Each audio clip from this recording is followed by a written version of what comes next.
Stuffed capsicum ತೋರಿಸ್ತಾ ಇದ್ದೀನಿ.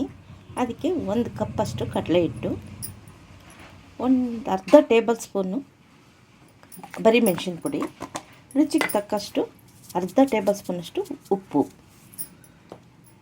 Tomato ಸಣ್ಣಗೆ ಹಚ್ಚಿಟ್ಕೊಂಡಿದ್ದೀನಿ 1 ಕಪ್ಪಷ್ಟು. ಕ್ಯಾಪ್ಸಿಕಮ್ನ ಒಳಗಿರುತ್ತಲ್ಲ, ಕ್ಯಾಪ್ಸಿಕಮ್ ಸುತ್ತ ಅದು ರೌಂಡ್ ಕಟ್ ಮಾಡಿಕೊಂಡು ಒಳಗಿರೋ ಕ್ಯಾಪ್ಸಿಕಮ್ನ ಸಣ್ಣಗೆ ಹಚ್ಚಿಟ್ಕೊಂಡಿದ್ದೀನಿ. ಈರುಳ್ಳಿ ಸಣ್ಣಗೆ ಹಚ್ಚಿಟ್ಕೊಂಡಿದ್ದೀನಿ. ಕೊತ್ತಂಬರಿ ಸೊಪ್ಪು ಸ್ವಲ್ಪ,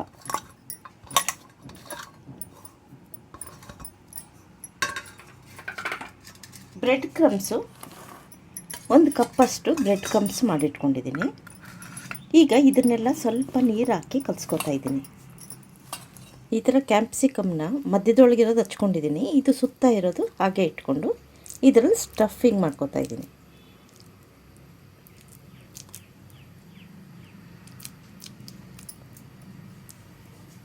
ಇದನ್ನು ಬ್ರೆಡ್ ಕ್ರಮ್ಸಲ್ಲಿ ಹಿಂಗೆ ಹೊರಳಿಸ್ಬಿಟ್ಟು ಹೆಂಚು ಮೇಲೆ ಶಾಲೋ ಫ್ರೈ ಮಾಡ್ಕೋಬೇಕು.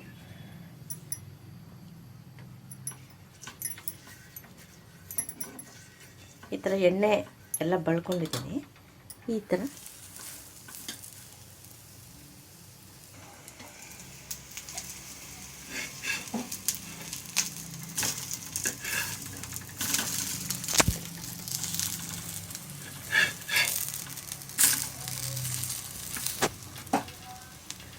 ಇದನ್ನ ಸ್ವಲ್ಪನೇ ಎಣ್ಣೆ ಹಾಕ್ಕೊಂಡು ಶಾಲೋ ಫ್ರೈ ಮಾಡ್ಕೊಳ್ಳಿ.